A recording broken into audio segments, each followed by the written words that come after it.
Billy from AdSport here. Just got off a coaching call with a couple of people that I was giving some advice on their landing pages to, and it kind of sparked me to give a template and just kind of talk about the things that and the advice that I gave them. So we run this exact landing page template. Just go down and show you. We run this across all the clients that we work with, or a variation of this that's very, very similar. Again, it's ugly. I wish a prettier page would convert better, but this is what we found to do best. We're spending anywhere from $1,000 a day to $7,500 a day to these landing pages, and it consistently converts and consistently pre-frames well for people to book a call. So again, we could have a simpler page with less stuff on it, a blind opt-in, as I'd call it, but we're not going to get any calls booked. So what I wanted to run over was just all of the important factors that are on here and just kind of explain them a little bit so that you can essentially, model it for your own landing page. This is going to work whether you have a VSL call funnel or if this is a lead magnet. Again, if you look at what acquisition.com are doing, if you look at all these people, that isn't where we got it from. But again, you just see consistently that this is the landing page structure that people use because it's what people who've tested it for themselves have found out to be the most important. So first thing is the call out. So this is going to be essentially straight away when people land on the page. Again, we're going to have done some pre-framing in the ad. They're going to already have seen, and hopefully we've called them out in the ad, but when they land on the landing page, it's like, this is who it's for, this is the problem they have, and then it goes into the headline. So it might be, this is for agency owners who struggle with cold outreach. This is for copywriters who struggle to charge their clients more, whatever it is. You could just do, this is for agency coaches and consultants only. Whatever it is, you want to call out how they identify themselves. Again, that's the key part. Don't just do what you think it is. You want to genuinely understand what they identify themselves as. If they identify themselves as health coaches, if they identify themselves as psychotherapists, whatever it is, you want to make sure it's specific to them so they know as soon as they're down the page, this is for them. Then it goes into the headline, which should obviously match the call out. So this can easily be called a pre-head as well. It's just that specifically we're doing a call out in it. So the headline does the majority of the lifting. So if we scroll down to here, Alex Becker's gone with more of a specific result and the template copy and paste strategy, which again, this is more of a lead magnet, whereas this is more of a pre-frame for the VSL. So kind of two different examples here. Cool. So again, this is showing the YouTube ad template, which is the resource, and then why they should care about it, because it's generated 80 million sales. And then the subhead they've got here is basically showing that it's super easy, that you can just copy and paste the ad scripts and the targeting swipe files. For this one, again, it's discover how to achieve X result, how to eliminate stress from your life in X time frame using a unique stress management system, 3-stage stress management system, whatever it is. So that's pretty much how it's going to look for most pages. Again, don't be tied down to this is exactly how the headline needs to be. You can change this as long as the premise is kept the same, the structure is kept the same, as far as, because when people land on your page, the first thing they're going to think is, what's in it for me? So you need to immediately tell them what you're going to do for them. So who it's for is the pre-head. What you're going to do for them is the headline. And then, as you've probably already seen there, without the 1 to 3 biggest ejections. So we're going to follow that up with, and again, this is probably a similar structure here. So what people are thinking with, the YouTube ad template that generates over 80 million in sales, they're like, oh, cool, but have I got to write the ads by myself? Have I got to understand what copywriting is? That's why he said you can copy and paste it into your business. So essentially it's doing the same thing, but just in a different wording in a different way. So that's the headline, what you do, what problem your product solves, how you solve it, and how fast you solve it. So that's good. How fast you solve it is going to be the time frame here. The mechanism is going to be how you solve it. If you have a specific 3-stage system, whatever it is that you specifically call it, whatever your method is, whatever your unique mechanism of solving the problem is. And again, with headlines, clear is better than clever. One thing my business partner, Lee, who is a fantastic copywriter and I've learned a huge amount from, one thing he's great at, whenever he writes a headline, it's super clear, concise communication, which is all marketing is clear, is communication. So the clearer you can be, that's better than having a fancy headline, a super like 4-stage headline, a massively long headline, whatever it is. You want to be able to get your point across in the clearest way, in the fastest way. And so, yeah, clear is better than clever, in my opinion. So then we come to the sub headline again. We've already spoke about that. It's basically saying what are the things that they hate, what are they scared of, whether it's like, this isn't going to take, you don't have to learn copywriting. In the Alex Becker example, you don't have to learn copywriting, spend 3 hours scripting a video or staring at a blank page, whatever it is. So what are the things they're scared about? What do they hate about their current solutions that your solution avoids? So maybe it's like how to run Facebook ads without getting a super high cost per lead, losing clients, and whatever it is. And so, yeah, essentially, I could give you a million examples, but it's just what basically the biggest objections that they have. Again, tell the truth. Don't say you don't have to send cold emails if your program involves sending cold emails. Like, don't just say things arbitrarily or just because I've told you to put 1 to 3 objections. It should really be, what are they scared of? And then just handling those objections on the front end and on the landing page so that they're not going into the VSL thinking, well, this sounds good, but I think it's going to be a bunch of work, or I think he's going to ask me to spend $500 a day on Facebook ads and I'm not really comfortable doing that. Whatever it is, just handle that objection on the front end on the landing page. And again, it should follow on and bolster the headline. So all of these should match together. There should be congruence between all of them. And again, it should be a pretty simple. This is what we call like a headline complex. So the call out, the headline, and the sub headline all fit together and do a job. So again, the VSL GIF on the left-hand side of the page, you can see Alex Becker's got exactly the same thing here. What we normally do, again on this, I've just been silly and I've got a GIF saying this is a GIF. But typically what we'll do is use the first 5 to 10 seconds, or if there's a key part of the VSL that has either like an interesting visual to it or good copy on the slide, we'll use that part, again, 5 seconds. What you can do is just crop that part of the video. There's free software online that you can use to turn that MP4 into a GIF. And then what we'll do is just edit it, overlay a play button during it. So again, it looks like it's a video. If people click on the video, we then have that open, the pop-up. Because again, if they're clicking the video, it clearly shows that they want to watch it. So if they give us their name and email, they'll be taken to the next page where they can watch the full video. So that's the VSL GIF. Again, pretty simple. Just make sure if they click it that it opens the pop-up. Don't have it just on there and just, dead. So for the form, one thing we've switched to doing recently, which you can see Alex Becker doesn't do here, is have the form actually on the page. I feel like this just smoothens the UI.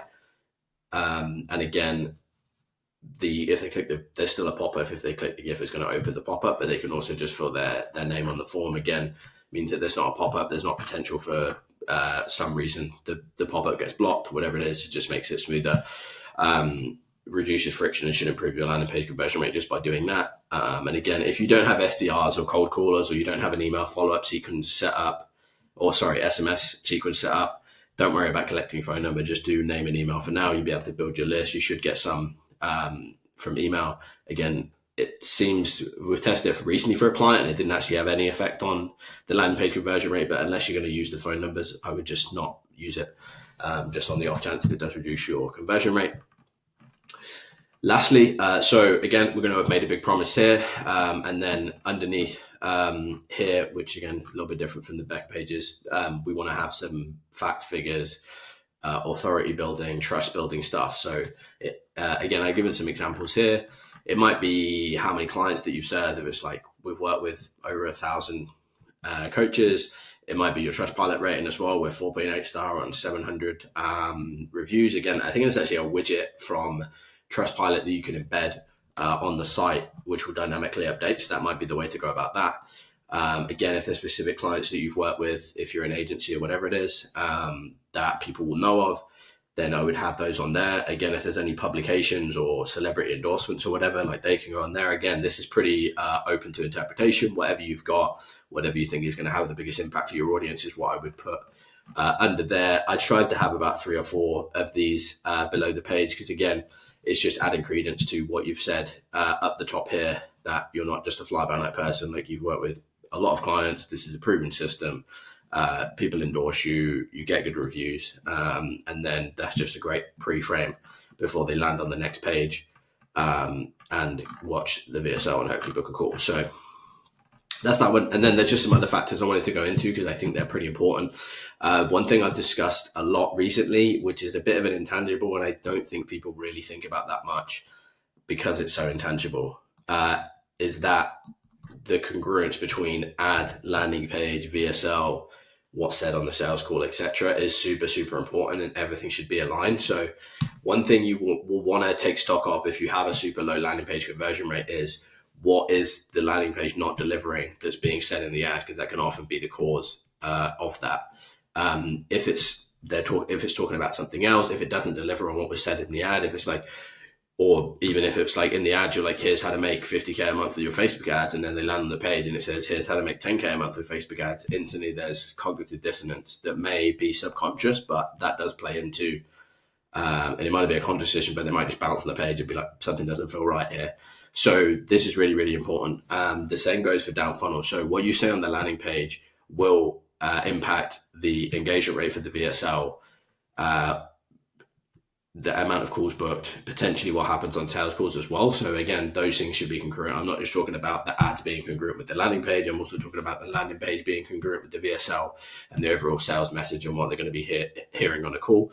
Don't make a promise in the funnel that isn't delivered on a call. Don't say it's paying results and then they have to pay up front, whatever it is, something like that. Just make sure everything's congruent. So again, this is something I would just take stock of. Again, there's no immediate action to be taken from this, but it's something that's really, really important, something I've seen consistently bring down the conversion rate of landing pages. People don't understand why, and it's because of this. They're saying something in the ad that isn't delivered by the landing page. So take stock of that. Again, please take the metrics I've given here with a pinch of salt. Really on Meta, you should strive for a 20% plus landing page conversion rate. Again, it could be lower than that and still work. Because again, I'll give an example here. I think in here about hyper focusing on the VSL. I've seen it in the past, and I know some others will give this example. I've seen it personally where we've gone to what I call a blind opt-in. So maybe instead of having this, we'd just be like, discover the unique method for making more money with your Facebook ads.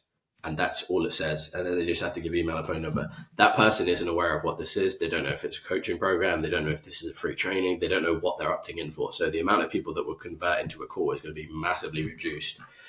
But we'll probably get the landing page conversion rate to like 40%. So what we would do is just have the headline here in the form, get rid of the VSL GIF, get rid of the proof, just have a super, super vague headline and you'll increase your opt-in rate. But that doesn't increase your lead to call rate. In fact, it will reduce it. And an important metric, again, a lot of discussion between me and my business partner about what the most important metric is for us to monitor. And we've kind of settled on, at least for now, cost per qualified call taken as that metric. So again, if increasing your landing page to 40% increases, in fact, so it costs you more to have a qualified call taken, then you've made the wrong decision. So having a 20% plus conversion rate is what you should aim for, as long as you can maintain a 15 to 25% lead to call rate, ideally around 20%. On Google and YouTube, expect a lower conversion rate on the landing page. Again, there's a number of factors that contribute to this. Again, normally the videos on YouTube are longer. Normally the watch time on the videos is longer. Normally the traffic is of slightly higher quality, but again, take that with a pinch of salt. That might just be my experience. But typically I don't see that. I see landing pages that convert 25% on Facebook and Meta, converting at around 5 to 10% on Google, but still working because the traffic is slightly higher quality. We get a higher conversion rate from lead to book call, and sometimes actually the CPM can be much lower. So for offers where potentially the CPM is like $35 on Meta, it's around 10 to 15 on Google. So that with that arbitrage between the two, even with a lower conversion rate, we're still ending up better off when it comes to cost per call. So that's it.